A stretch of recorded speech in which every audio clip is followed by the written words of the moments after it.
Come va? E bentornati sul mio canale. Come sempre, prima di iniziare il video vi ricordo di iscrivervi qui sotto al mio canale di YouTube, di attivare anche la campanellina così sarete sempre aggiornati su tutte le prossime novità.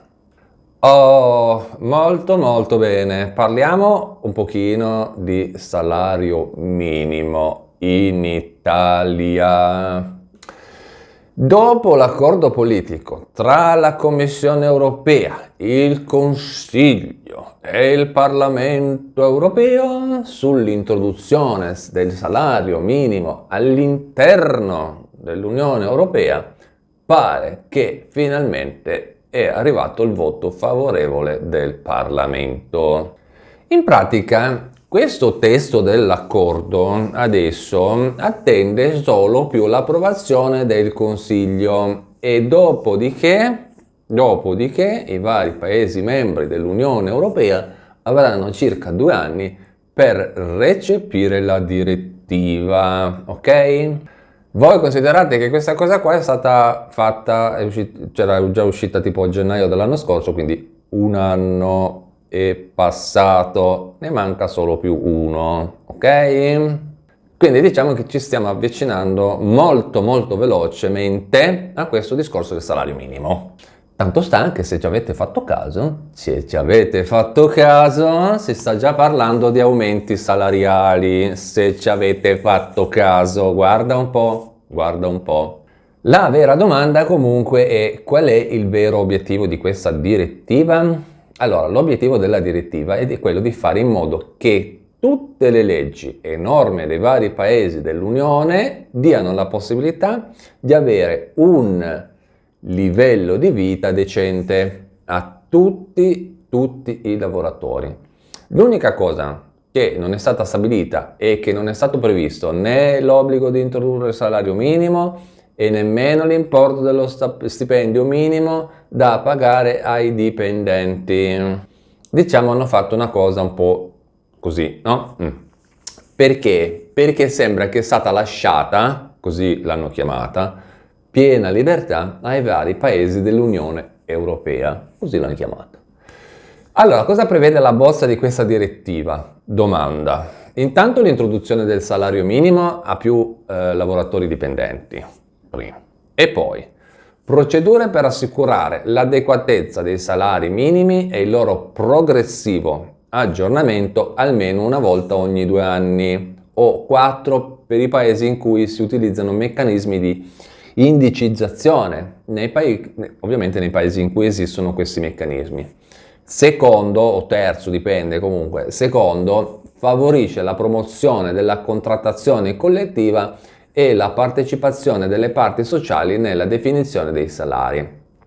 Ovviamente per parti sociali si parla sempre di sindacati and company, no?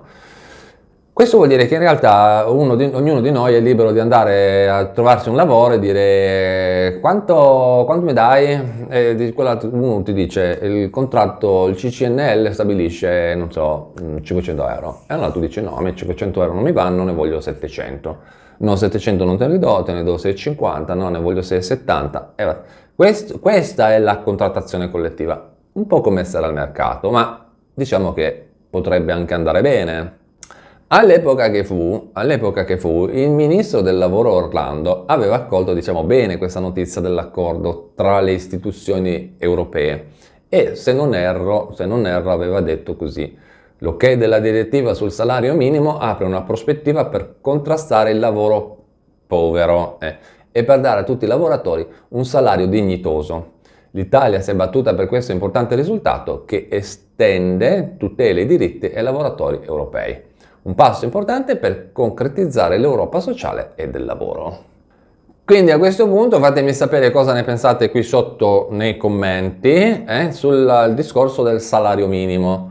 Un po' alla volta ce lo stanno infilando zitti, però un po' alla volta alla fine stiamo andando verso quella strada. Quindi qui le cose stanno cambiando un po' alla volta e secondo me arriverà anche il reddito europeo. Mi avevano detto che entro il 2030, siamo nel 2025, mancano 5 anni, ma secondo me arriverà pure quello. Non so come, non so bene Per chi, per cosa, ma secondo me arriverà anche quello. Cambiamo argomento e parliamo di un'altra questione adesso. L'INPS, la nostra amica INPS, ha pubblicato un avviso di accreditamento per la fornitura di dispositivi e servizi di telemedicina per un programma che si chiama Home Care Premium, HCP, Home Care Premium, che serve per l'assistenza alle persone non autosufficienti e darà la possibilità di ricevere un bonus per le prestazioni di assistenza domiciliare e praticamente si rivolge alle persone non autosufficienti. Questo perché? Perché ha l'obiettivo di intervenire sulla loro sfera socio-assistenziale e quindi di prevenirne il decadimento cognitivo. Quindi i beneficiari hanno diritto, due punti principali. Primo, a un contributo economico, prestazione prevalente, finalizzato, che praticamente serve per il rimborso della spesa sostenuta per l'assistente domiciliare assunto con contratto di lavoro domestico. E secondo, a servizi di assistenza alle persone, quindi prestazioni integrative, che vengono erogate dagli ambiti territoriali e da enti convenzionati con l'INPS. Lo dicono previa accettazione del piano socio-assistenziale. Infatti, se non ricordo male, dovrebbe esserci una cosa tipo riferita al punto 1, no? Finalizzata al rimborso delle spese sostenute per l'assistenza domiciliare assunto al contratto, bla bla bla. Se non ricordo male, dovrebbe esserci un'agevolazione, un qualcosa.